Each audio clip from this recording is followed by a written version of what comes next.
What's going on, everyone? My name is Justin, and welcome to the Miss My Ex podcast.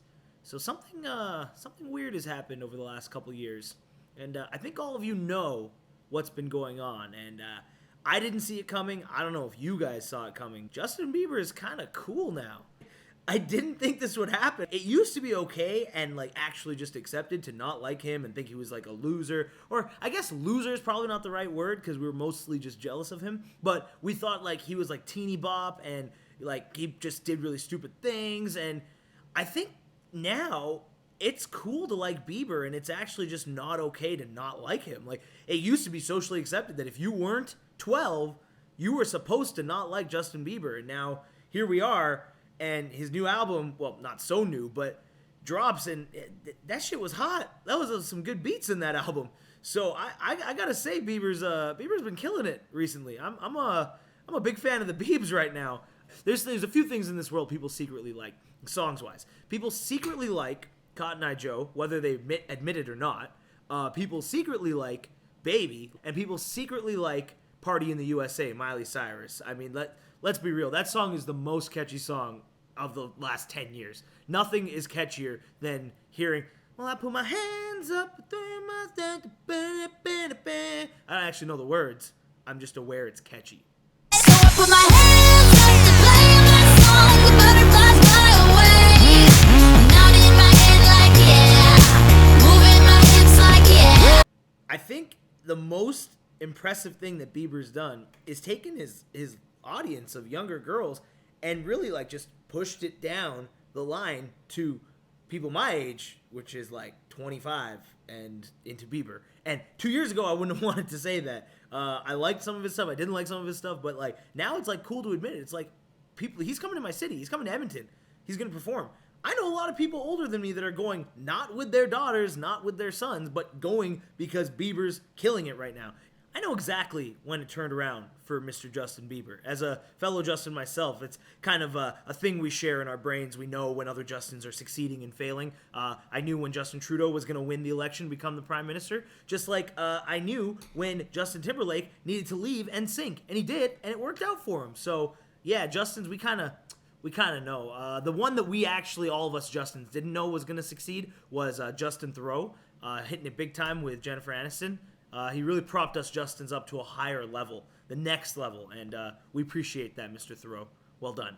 When it all changed for Bieber was when he went on Comedy Central's roast, and he let his friends and some comedians go in and roast him and destroy him. And the thing that was so cool about it was not only did we see this little kid kind of grown up, but we got to see him laughing at some of the idiotic things he's done.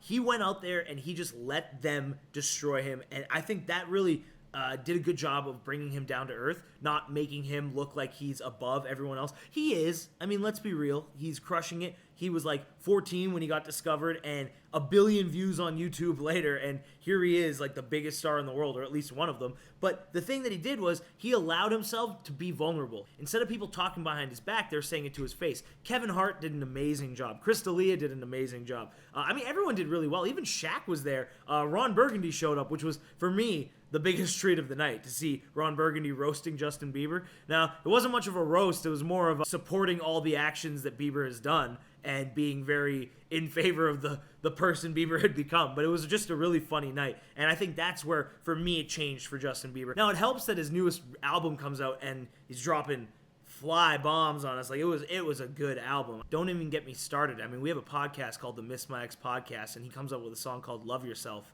And that hit pretty deep for us. That was a whew. If you like the way you look that much, oh baby, you should go and love yourself. I didn't even know who Love Yourself was about, to be honest. My assumption was it was Selena Gomez, with my very limited knowledge about the Hollywood world of who's dating who or who's married to who. But turns out it wasn't about Selena Gomez, but it was about some other girl. I just assumed it was Selena Gomez, and I grew up watching Disney and liking Disney shows as a kid, but after hearing Love Yourself, I just didn't like Selena Gomez anymore. Even though it's not about her, I'm just nah, I ain't about that girl anymore. It can't be about Selena. She doesn't need to use his name to get into clubs. Listen, I don't know what she does or doesn't need to do. I'm just saying I've changed my opinion on her. You don't have to judge me Selena would never hurt him like that. They are meant to be. The only Disney couple meant to be is Vanessa Hudgens and Zac Efron, and that still has a chance. I think my favorite thing about Bieber is when he got into a fight with Orlando Bloom. How old are you, like 12? Now, I don't know how this whole thing ended, and I don't know who got hits in on who if they fought, but when Orlando Bloom is taking swings at you, I mean, that's like, there's just no way that that's not an awesome story. Like, Orlando Bloom, I can't imagine has ever taken a swing at anyone. Even in the Lord of the Rings movies, I don't remember him hitting anyone. I remember him, firing his arrow and, like, winning that way, but I don't remember him actually getting into, like, fisticuff, like, battles like Aragorn was. I'm nerding out here with Lord of the Rings, but yeah, so Orlando Bloom disliked Bieber so much that he went out of his own element to fight him. The point is, I know Bieber's done a lot of dumb things, like a lot of public urination, which is weird. I don't really know why he's into the public urination, but to each their own. The fact that all of the stuff he's done is so ridiculous, and so many things he's done, we would detest anyone in society doing it, but because his music has become so good, especially the last album, people just forgive him. It's like, the more famous you get, the more leeway you get. And I forgive him too. Like, if you're gonna give me that good of a soundtrack, you're giving me that good of a beat to dance to in my car and sing to and jam to, I mean, you could get away with a lot more than what you've done. Like, I'm not saying murder, but maybe attempted murder, I would probably forgive you. Is it too late to say sorry? I mean, I would say you don't even have to. Just keep releasing dope tracks and we'll forgive you. Those are your apologies, and they're great apologies. They are amazing apologies. So I guess what I'm trying to say in conclusion is, I'm a believer. Thanks so much for watching the Miss My Ex podcast, guys. Remember, you can find us on Facebook, Twitter, Instagram, and you can listen to us on SoundCloud, iTunes, and Stitcher. See you later.